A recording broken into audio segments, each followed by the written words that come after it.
नमस्कार दोस्तों। यूपीएससी 300 की सीरीज़ में हमारा अगला टॉपिक है न्यू डेवलपमेंट बैंक, जिसको एनडीबी कहते हैं। एक चीज़ मैं बता दूं, आपको मैंने एडवांस में इसकी पीडीएफ दे दी है और आने वाली सीरीज़ में जितने भी टॉपिक्स हैं उनको मैं एडवांस में ही उपलब्ध करा रहा हूं ताकि आप जल्दी से उनका रिवीजन कर सकें।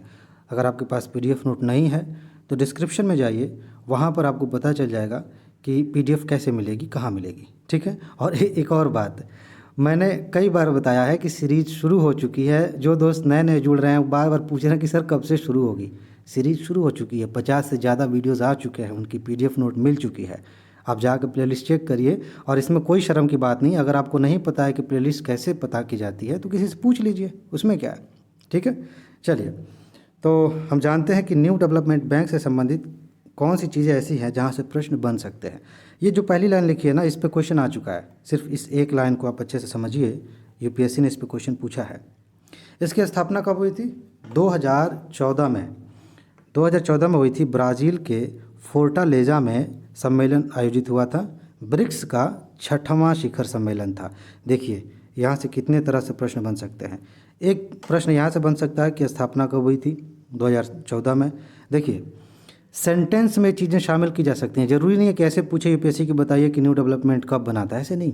सेंटेंस में पूछा जा सकता है। मान लीजिए कि 3-4 लाइनें लिखी गई हैं, उसमें से एक लाइन ये कहती है कि 2016 में इसकी स्थापना हुई थी, तो पता होना चाहिए ना कि 2014 में बना था।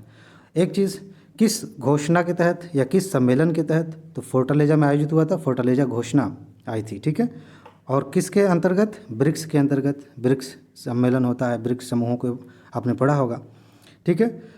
और देखिए ये 100 अरब डॉलर की शुरुआती अधिकृत पूंजी के साथ शुरू हुआ था। इससे भी क्वेश्चन आ सकता है कि शुरू में कितनी पूंजी इसके लिए तय की गई थी। चलिए आगे बढ़ते हैं। क्वेश्चन यहाँ से भी बन सकता है कि इसका मुख्यालय कहाँ पे है? शंघाई में है, चीन में है। ठीक। अब देखिए थोड़ा सा ये जो बातें होती है ना सामान्य तौर पे, इसके बारे में अगर आप नहीं भी जानते हैं तो भी आप सही कर सकते हैं कॉमन सेंस के आधार पे। क्या लिखा है? गठन जो है ब्रिक्स और अन्य उभरती अर्थव्यवस्थाओं में नवाचार एवं अत्याधुनिक प्रौद्योगिकी के माध्यम से तीव्र विकास के लिए बुनियादी अवसंरचना एवं सतत विकास प्रयासों का समर्थन करने हेतु किया गया था। सिंपल है, ये नहीं भी पढ़ेंगे, नहीं भी पता रहेगा, तब भी आप समझ जाएंगे कि इस तरह की संस्था बनी है तो उसका क्या काम हो सकता है।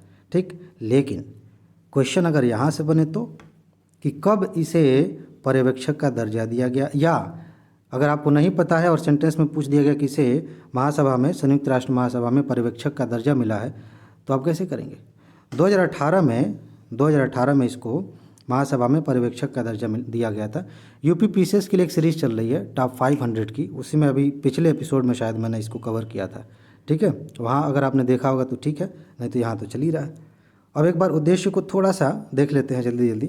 सामान्य सा उद्देश्य है सदस्य देशों के विकास को बढ़ावा देना, इसका उद्देश्य है। इसके अलावा आर्थिक विकास का समर्थन करना, सिंपल सी बात है।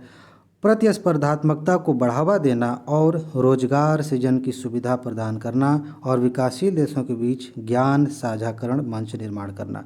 सिंपल सी बातें हैं, इस पर ज़्यादा ध्यान देने की ज़रूरत नहीं है। हाँ, ये थोड़ा सा ध्यान दीजिएगा इसमें क्या कहा गया है। अपने उद्देश्य को पूरा करने के लिए यह बैंक ऋण, गारंटी, इक्विटी भागीदारी और अन्य वित्तीय साधनों के माध्यम से सार्वजनिक या निजी परियोजनाओं का समर्थन करता है। ध्यान दीजिएगा, सार्वजनिक या निजी परियोजनाओं का, इसका मतलब यह है कि जो परियोजनाएं सरकार चला रही है उसमें भी समर्थन देगा, और जो परियोजनाएं प्राइवेट सेक्टर के तहत चल रही हैं उसमें भी समर्थन दे सकता है, चाहे वो ऋण के माध्यम से या फिर इक्विटी में भागीदारी मिल जाए उसके माध्यम से। ठीक है जी। अच्छा, एक क्वेश्चन यहाँ देखिए, यह भी एक सेंटेंस के रूप में पूछा जा सकता है।